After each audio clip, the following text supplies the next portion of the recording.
Tanawa ra gud ang comparison ha. BBM, Digong. Kanang duha lang atong iko. Si former President Duterte, dili sophisticated to siya. In a sense nga, isang taga-syudad dito o Davao is a city, pero kuan bitaw ka ng nahog sa mura o yanong lungsuranon. Samtang si Bongbong, elite. Ug ang iyang circle of friends, elite sad. Tanawa ang performance. Di siya katugkad ug unsay kapait sa Tres Obos. Mas kaagi ana. Samtang si Duterte ug inom-inom og tuba daplin sa daan na kaagi sumbagay. Kana bang mas lapad og experience sa kinabuhi. Unya tinuod ang iyang concern sa katawhan. Public servant. He is a natural public servant. Karing usa kay di man. Anak lang siya og public servant niya. Na-inherit niya angan, medyo may pagkamarunong kay labing tinuod makigala ambot og nabay makigdebate nako na. Wa man siguro mo supak sa kun moingon ta nga ug wa pa si Bongbong makigtandem ni Sara Duterte. Ang atong presidente si Leni Robredo. Kadtong nanagan silang duha Leni Robredo ug si Bongbong nagatbang sila. Bisan og dunay pagduda nga gitikasan to, but the fact is napildi si Bongbong ni Leni Robredo pagka vice presidente. So di man conclusive og gitikasan bagyo to. Although ako nagtuo nga diha gay nahilang bigat nga tikas ato. Kay siya ro pag leading og 1 million pagmatan mo pagkasunod adlaw. Nabiyaan na. Yun sa mo to pag but anyway, napildi na siya ni Leni Robredo. Unya, suportaan gyud maayo si Leni Robredo. All out good ang mga pinklawan. Ilang giusab ang yellow, dilawan man to. Ilang giutro ang color, ang gihimong pink. Mao nang gibugal-bugalan gyapon, nganlan gyapon sila pinklawan. Kay mao man gyapon mga tohana. But they were supportive of the candidacy of Leni Robredo. All out good. All out good mga higala. Kuan ba kanang og sa boxing pa, bill to bill. Bill to bill good. Rally ang BBM Sara, rally sad sila. Post og daghang kay kanang pictures nga basta sibuyas, i-appeal na lang dito, mura man to pink sa dang sibuyas, og daghang kay tao. Pero contest good og kinsay mas daghan sa mga rallies. Imagine na kuno og si Bongbong rang usa dito diha si Sara Duterte. Di kadaog I don't think he could have won the election. Mao na diha ang kuan kanang glaring kayo nga pagkamabudion ni Bongbong. Kay naa si kuan kana mga statement sakit pa paminahon mga igala mo ingon nga ug di ka mo tabang sa gobyerno pahawa da padaplin kay ana bitaw i-dismiss lang niya ang nakapadaog niya ni kuan kanang wa gyud siya katugkad ba? Wa katugkad. Galutaw sa hangin ni atong presidente. Tungod lagi na kay kuwang sa experiences kinabuhi. Ang rock and roll star man siya. Disco, niya, inom, kadlaw na manguli. Ano bitaw? Hagbong og sa yun na hagbong dito sa Oxford University mga higala. Kaduha mahagbong sa subject nga political science. Unya sa dayong lansar ni Bongbong, dayong kampanya mga higala. Miadto din sa Germany. Ug wa gyud matubag pangutanaga unsa maka Germany ang istorya mga higala gaparehab siya dito. Adik gyud gaparehab. Dritso na dayon pagbalik niya human sa iyang rehab sa Germany. Kuha na dayon, trabaho na dayon para sa kampanya. Ug dritso na sa pagka-presidente. Nakaagi sa Germany, nagpa-detox siya dito ba. Pero, kaning adik-adik mga higala kay sayo na mga tintalo na. Yeah. Sa pila ka mga katuigan mao na imong kinabuhi gud. Wa gyud kay problema mangita kag kwarta wa man kay problema mangita kwarta, na may kwarta. Niabot lang panahon nga mo magkatigwang ka. Unya mausab ang imong lifestyle. Imong mga barkada kung ana ka nang mature na, di na mula og magabi, so maapil sa kakausab. So maybe he's better now as a person than ever before. Pero mawa ng iyang pagka na yung mga pronouncements niya sa video, makaingo kag bidag ng gawas pa niya sa sayo pambahin mo, boycott siguro. Pwede pa ita mga galaw. Nya, dugay pa na siya buka. O pawa ka na kung di na makudita. Kung di na siya people power. Madlock sa na siya people power, mao na nga ang ilang movements karon, instead of making sure nga mo improve ang Pilipinas, what they're doing is they're solidifying their fortress. Aron di sila madutlan tuig nga pagdumala sa Pilipinas. Defense. Depensa ang ilang hunahuna karon. So propaganda para sa depensa. Depensa sa ilang kaugalingon, dili para sa naso. Ang mga rehok dili sustainable panalitan. Kanang tag 20 ang bugas nga iyang ilahos hangtod sa katapusang bahin sa iyang termino. Wag yun na ibutang sa una nila kanang maora na nga pamaagiha sa gihimo karon sa administrasyon. Nga gi-claim po ni Byron nga ang utok ana si Gwen. Tag 20 pesos ang bugas. Karon lang yung ka magpabilin sa gahom, di ka people power, paglingaw sa mga tao, bisan og nautot ang imong panudlanan. Unsa man ang klasihan sa palisi? Self-preservation na siya. It's not about really helping the poor. Kaya ang tinuod nga pagtabang sa mga kabos, kana ang kinaraan kong istorya nga, kung gusto ka mo tabang, ayaw hatagig isda, hatagi og pasol, ug sakayan, aron siya na'y managat. Mao gyud na ang angay buhaton sa gobyerno. Opportunity, and the people will do the rest. Mao gyud na ang buluhaton sa gobyerno. Pero kanang dole-out system, di na mao, nanghatag kag isda ana. Unya og magdugay na matapulan ang mga tawana. Kanang 20 ang bugas. Unya napay akap unsa pa nang mga gipanghinganlan nga mga hinabang tanan. Di na mayo kanang 4 piece makasabot ko na kanang 4 piece mga higala. Approve ko na 4 piece. Kay kom na DSWD man niya naman sila ilhanan og kinsa gi angay makadawat na sila data ba, database na siya nga pag kuan ka ng implement sa welfare. Una, sa ako nagipasabot din dili na tungod kay naluoy sila nimo. Ang presidente mangiluyon sa mga kabos at taga-kwartal. Dili. Economic strategy na siya. Aron ang tanang sektor, tanan nga sektor, doon ay purchasing power. Doon ay kapalit. Aron mudagan ang ekonomiya. Productivity.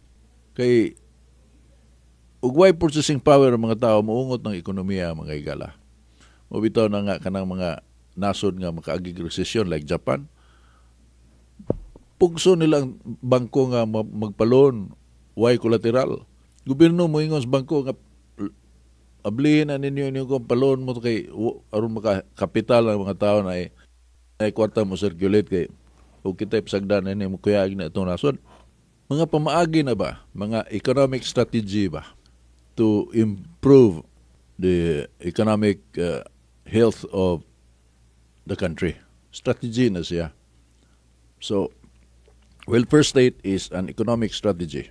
Naghanag igo, gawas nga manghatag ng purchasing power sa mga tao, makafeel sa sila nga na sila'y stake, na sila'y pusta sa gobyerno, kanang sektor nga beneficiary sa 4Ps.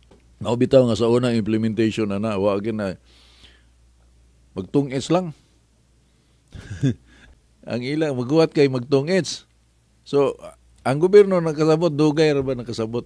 Finally, nanay kondisyon. Di lang ni ihatag ni mo naagi kondisyon nga makapahuman kasi mo anak. Giset ang kondisyon. So nanay mga beautiful kinta nga or positive products sa mao nga government program. kondisyon man, gihimo man kondisyon. Di nimo madawat og di pa man nimo at least high school. Bugti sa ikaw pa hatagag kwarta pero ayaw na itong age, ana ba? So better na siya pero kaning uban pamulitika ra ni nga wag hinungdan. Kanang bugas, di ginamahimo. Ilahos na niya 3 years from now, sige na siyang panghatag bugas. 20 pesos ang kilo sa bugas.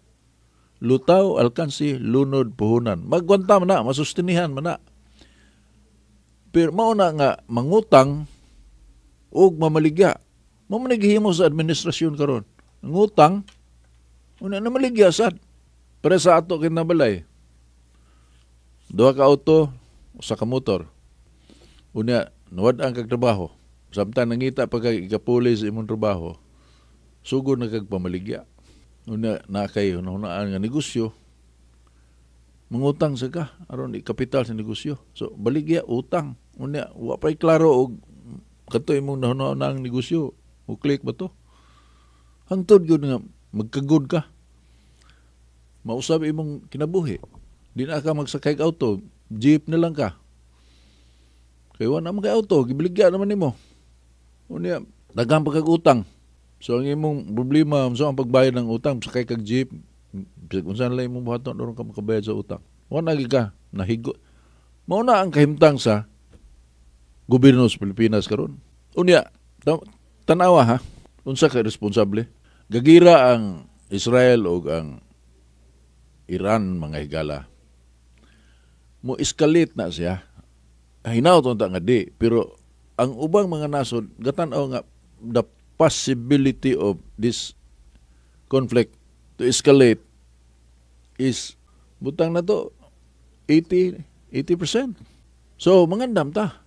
Ngandam kay wa baya tay gasolina nga ato krudo. Hindi kita pangumpra. Usa may atong gihimo. Aron maka-sustainer ta for a long period. Ang kaso, musamot ng gira dito. Ang sige mo, executive o legislative, mo man na silang duha ang magtandem. Executive o legislative branch. Sa ato pa, presidente o ang mga senador o kongresista. Naa ba kay nadungog nga legislation or kaning administration sponsored bill or executive order pagpreparar sa worst case scenario. Samtang ubang nasod they're scrambling. Kay wa man sila mag-expect nga mo escalate na paspas. Bombahan gyud ang Iran. Ini palupad sa mga tirada sa Iran sa Israel. Sa 60 ka misal magdungan og lupad. So nangandam ang ubang kanasuran. Kita, unsa may gisgutan sa Kongreso, West Philippine Sea, kay mahal nila ang nasod, West Philippine Sea, ug impeachment. Pamulitika yun. Kanang West Philippine Sea, unsa man day katuyuan na partisan politics in the guise of being patriots. Unya, impeachment nga dili ka sustainer og kana bang magkuang gyud kana magpinadparay gyud mo kana bang face to face unya no holds barred ba di ka gwanta sa tanang anggulo. Una sa tanan ug ari ka sa moralidad kunuhay kay disinte ta moralidad hadlok ta impierno. Ang mga kongresista nakadaog tungod sa kwarta nga iya sa katawhan. Di man to ilahang giwaldas nga kwarta. Gikam to sa gobyerno. Gigamit nila sa politika. Nya paingon-ingon sila nga wa pa hindi pa maayo si Speaker Romualdez nganong daghan lagi ming nakadaog. Kaya ba mustubag niya na. Una suportas dahil ang simbahan. Uban sa simbahan dili tanan. Bindisyonan ba? Kaya ang usa, piyawan-on, kani mga buutan Huwag tinuod ng istorya to, ato, nana sila yung apartment gahuat dito sa impierno, mga higala. Paita. So, another 3 years. ang atong pabuton nga naagay mahimo ang presidente. Tanaw na to, naman yung mga pronouncements niya nga, in fact, yung comment ko akong gi-encourage ba nga, better late than never. Nga di lang lagi siya mutuo ang report sa iyang mga kabinet, iya yung inspeksyonon. Kay ang gibula kuno siya, gibula siya. Daghan kayo o kuan ba? Kanang ug dili gyud kasing-kasing kunwa sa imong kasing-kasing ang pag-alagad, padung gyud ka sa way agi. Magsige lang kag bulatik, mao na kanang mga tao incompetent, ari na sa bulatik mo bawi sila. Ari na sa tila ana ba? Because di sila kay bawo mo, wa sila ay abilidad, itrabaho nila wa ba? To cover up their incompetence. Muhimo mga gimmick, mga higala. Pero og naagyod sa imong kasing-kasing nga mo alagad, di man ka mahutdan og ideas. Di ka mahutdan og ideas. So, imo yun ang i-implement kay naana sa imong kasing-kasing. It's your passion. Pero tapaw ang nagsugo ni mo diha tungod sa garbo, tungod sa kakurakot sa imong una gusto kang nakasagaw maron ka makapangawat og taman sa ginawa. Wag kay hinungdan ana. Wag mo makita man sana sa mga tao. May bawaan man na. Now, big time fuel hike expected next week. 3 pesos gasolina, 4 pesos 80 tabos ang diesel. Musaka sa sunod semana ang presyo. Kadto sa una panahon sa iyang amahan, Bongbong. Kaya man sutar sa una pa man nga kompradora ta, di ta producer. Kompradora ta. Naato sila yung gitawag og Oil Price Stabilization Fund. That was a smart idea. Panahon tong Marcos.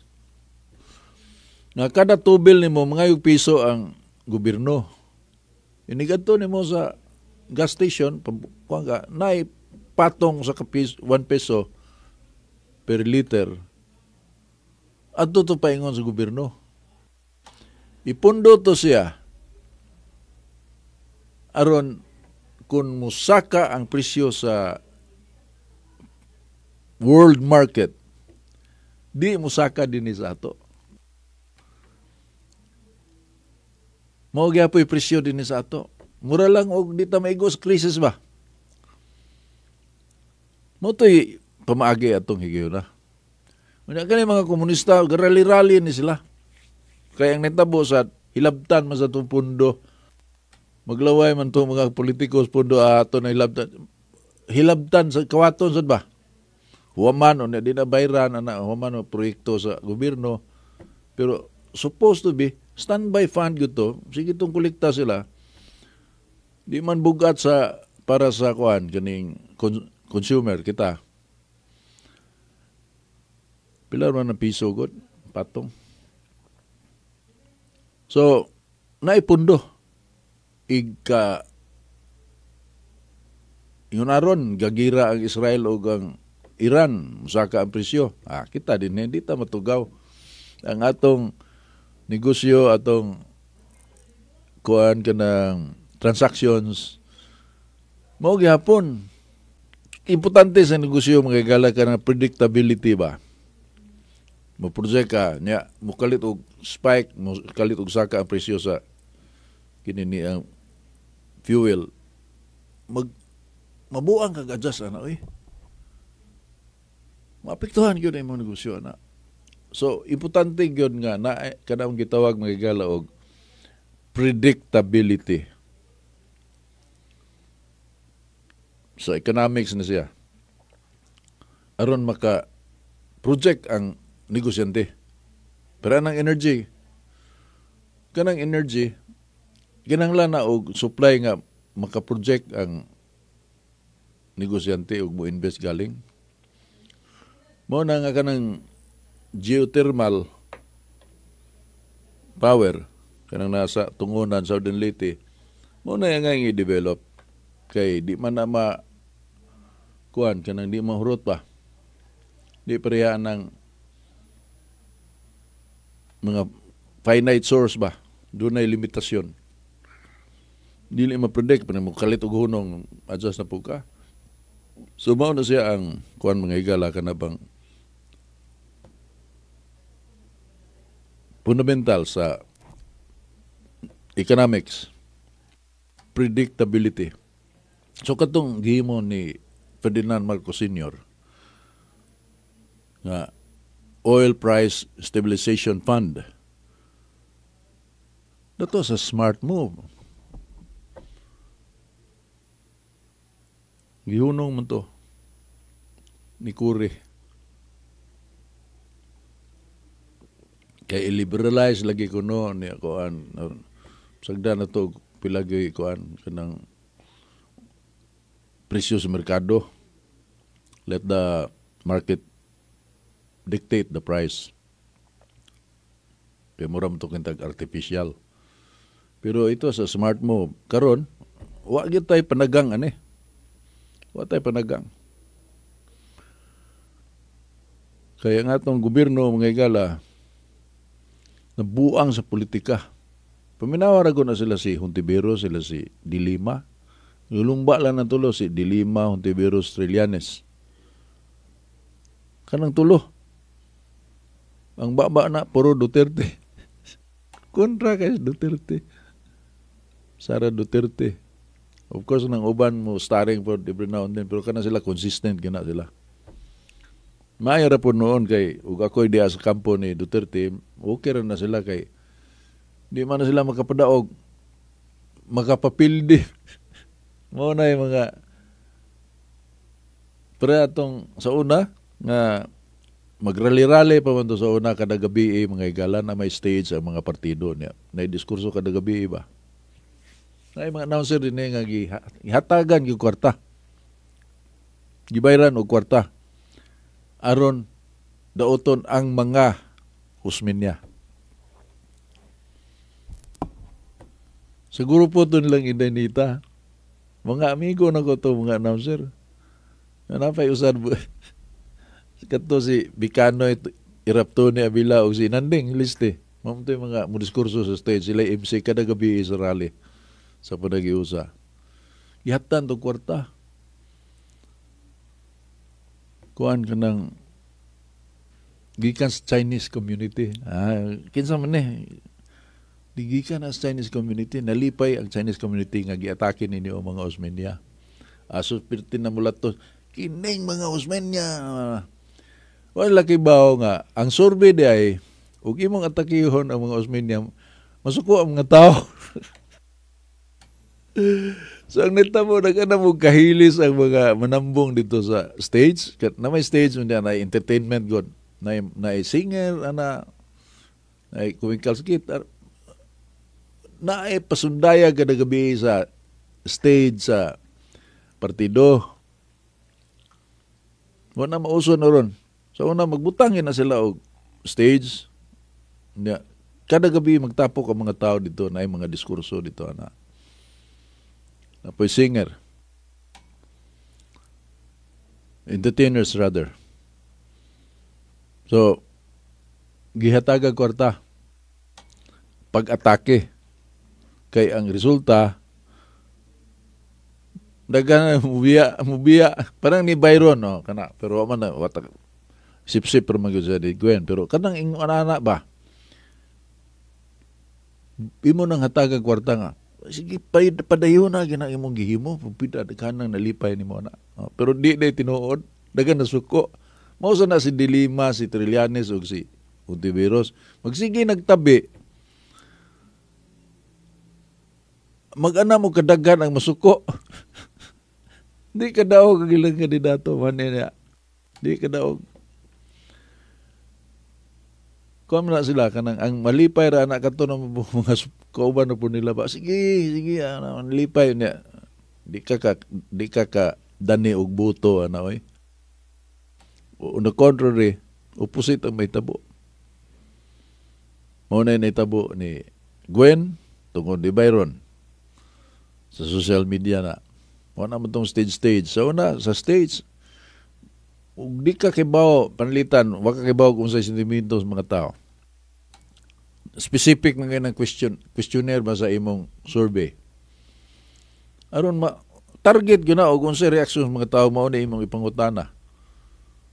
Pila ka buok ang respondents. Makita rin mo na rin ang resulta.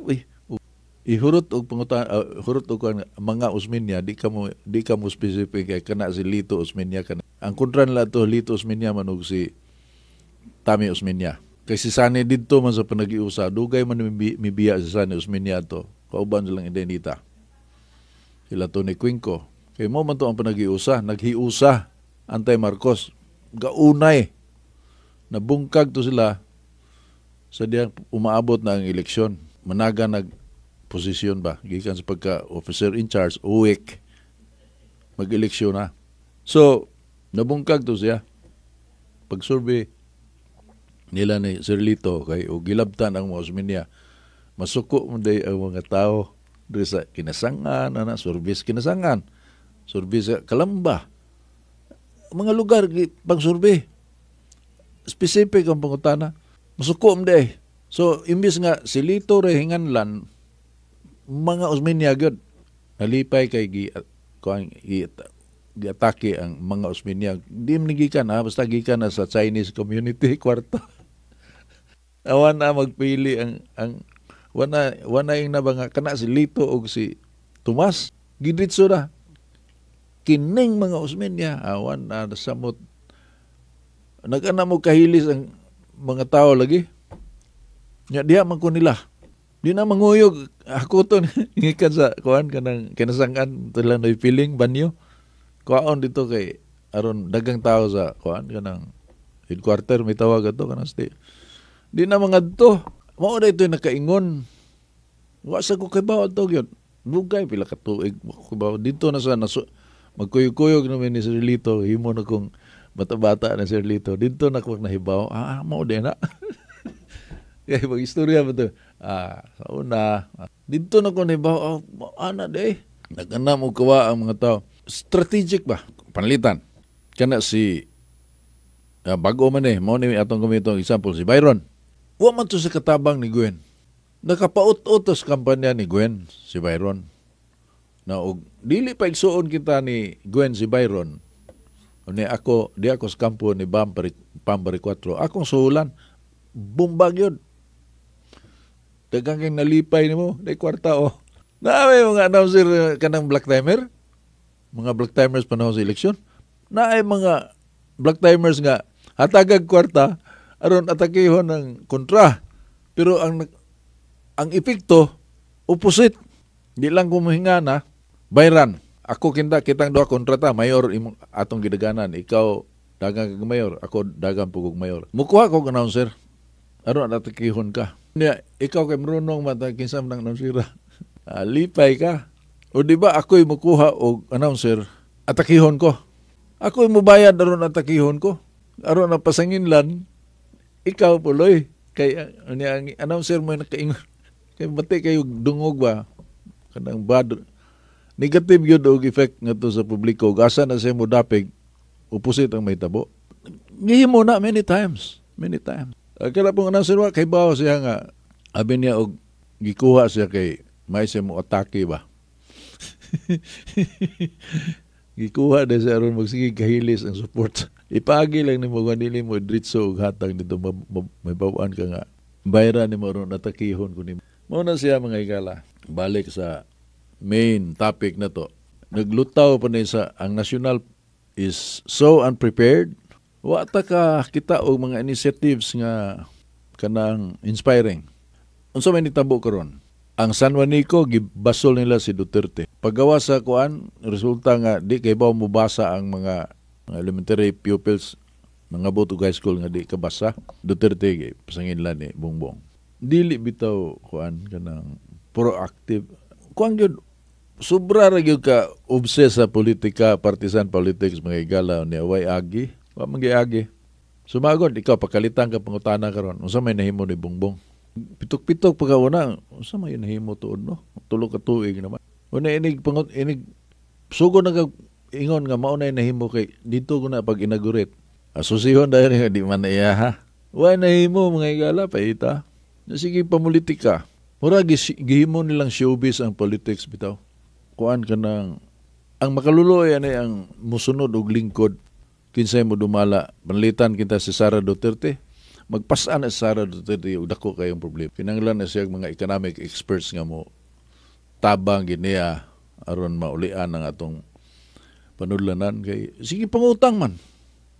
Karon ang utang makalilisang trillions ang unya sige unload asset, government asset. Asam na padung. Musangko ang na siya di man mahimo og kalimtan lang na mga epekto, negative effect ba? Kay utang bayaran gyud. So magana mo saka ang interest. Unyag na emergency, makautang lagi ka pero mahal kay imong interest. Mag-anam o kaut-ut. May na lang kay naatay mga overseas Filipino workers, naatay kinini BPOs. Kwarta ginagikan sa gawas sud. Unya ang atong mga negosyante, kayod gyud kay matod pa may na lang kay ang economic fundamentals are in place. Ug wa pa na luluoy ta. Nayabo na ta karon. Ang ato untang advantage kay we have a young population, potential gyud kanunay inigtan-aw sa mga economic experts by Philippine rising star ni. Kay tanawa gud majority sa mga tao da mga batanon. Unya og batanon ang population, very productive. You cannot fail. There was a time gud nga sa world ranking ang Pakistan ika-11. Ngigas Pakistan ika-11 sige patay dito. Tungod lang sa batanon ng population. For that reason alone, gi-project nila nga ika-11 nga rising economy ang Pakistan. Kita pod, pero anugon ang opportunity. Nga, kato si Sani Usminia katawa ko ito. Diskurso lagi siya, graduation rights, nursing. Kamo, nahuman na gasto inyong pamilya, inyong ginikanan, utang-utang. Aron na mo makahuman mo eskwela. Paningkamot yung maka-abroad mo. Kayo ganira mo sa ato, mapaangkan mo kabalabal driver. Anak yun, ligriya.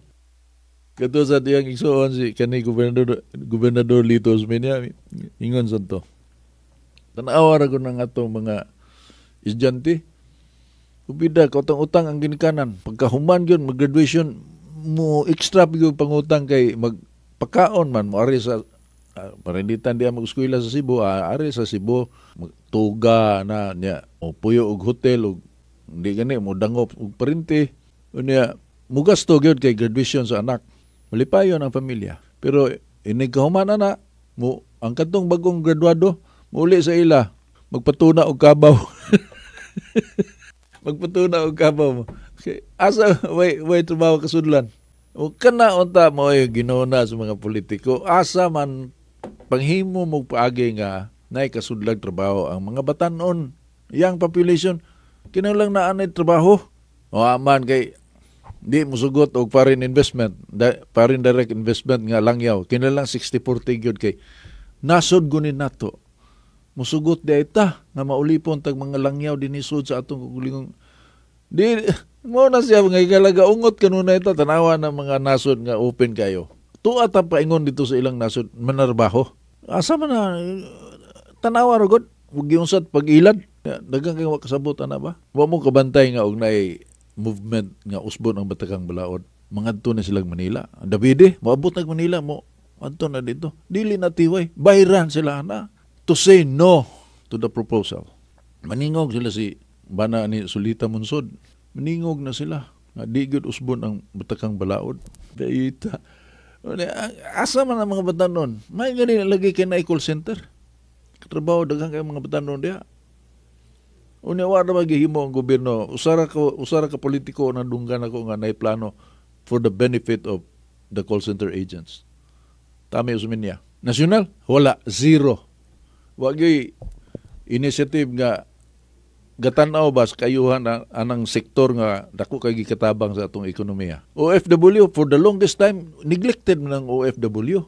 Unya kuan lang iniguli kanang mga gikan sa gawas makauli og Mayo 1 Labor Day mao na ilang hataga inignaog dito sa bungan og sampagita dito sa Ninoy Aquino International Airport mga higala sa Manila.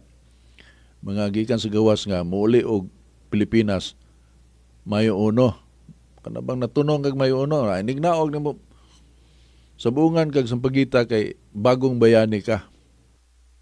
Pero inig-expire sa imong passport, ikaw mo'y mag-antos. Lisod-lisuron ka pa. Ang mga tao nga dako kag gikatabang sa ekonomiya, lisod-lisuron. Why suporta sa gobyerno? Noto si Duterte, pinangga kay sa mga OFWs. Na-feel man yun nila nga nakasabot si Duterte sa ilang plight ba. Nga epektibo kaya ang iyang mga gipanghimo. Kanang call center, dako kayo nagkikitabang sa itong ekonomiya. Wagi ganoon na nga politiko. Alang sa ilang benepisyo ba. At their prime, nahigot lang anang trabaho tungod kay dakong sweldo, pero di sila happy. Kina lang, malipayon na sila kay mag-anam ba kagkatiguang. Di na to ni mo mabawi itong panahon nga na wani mo kapahimosli. And so, I appreciate Tommy Osmeña for that. Kanang Night City Mayor, ano tang plano? Ang nag-drive ng idea ka namang call centers. National, wala. Wala mga igala. Labi na kaning administration. Para nako, this is the worst administration. Sa ako lang naabtan. Kato si GMA, atom to suwayan, pero suwayon man to na to. Pero, ningkamot taon to siya, kawatan lang yung nalay graph ng korupsyon. Una, kuan sa kayo ka ng power hungry kayong dating niya ba. Pero, na mga economic fundamentals in place, nga credited nga to kaniya. Pinoy, utro sa to. Wasay nung na, ang legacy sa yung ginikanan nga, si Cory God hapin na himuong Santos. Na nag-propose nga beatify si Cory. Si Ninoy, gingan lang kung Ninoy Aquino International Airport, hero. Giwaldas ni Pinoy ang legacy sa yung mga ginikanan. No? Giwaldas. No, itong giusap ng ilong color, ng imong pink. Kani karon dapat nung tinarong ni kay ang iyang anak, o iyang amahan, kuan ba, kanang nilad kayo image ba? Ang iyang tahas unta is redemption for the family. I-redeem nila ang reputation sila. Waman sa irresponsable man. Way utang ka bubuton. Taphaw nga pagkatao, laktod nga pagkasulti. So, mag-antos na ni ana hangtod 2028 mga higala. Udol man ko. Sipiat ko. Nagamang gumahay. Pero, kanabang buyer's remorse. Kinsa may di mo suporta, God? Unity. Ngano di man ta gusto magka-unite? Una, ikaduha, taga-probinsya ba? Ilocos o Davao. Nakasabot yun o kung sa'y kinabuhi sa probinsya. Kaysa kandidato nga nasa Manila magtuyo. Wakagig probinsya ba? Una, continuity. O kung sa'y nahimo ni Duterte, continue for another 6 years. Antog yung kubutar. Sus, kay ang unity kutob naman dito sa kampanya. Lain mag-agenda. So karon, ako ang ngayong basulon po, wa ko'y mahimo ni anak. Maangkon ko, mia culpa. Ay, nako, tinuod, sakto ka. Nagkangayong na, hasta si Sara Duterte, mingon nga, sorry kayo, ako ginakaingon, gi-endorse na ko ni siya. Tinuod mo na. Saan man, nailad ta.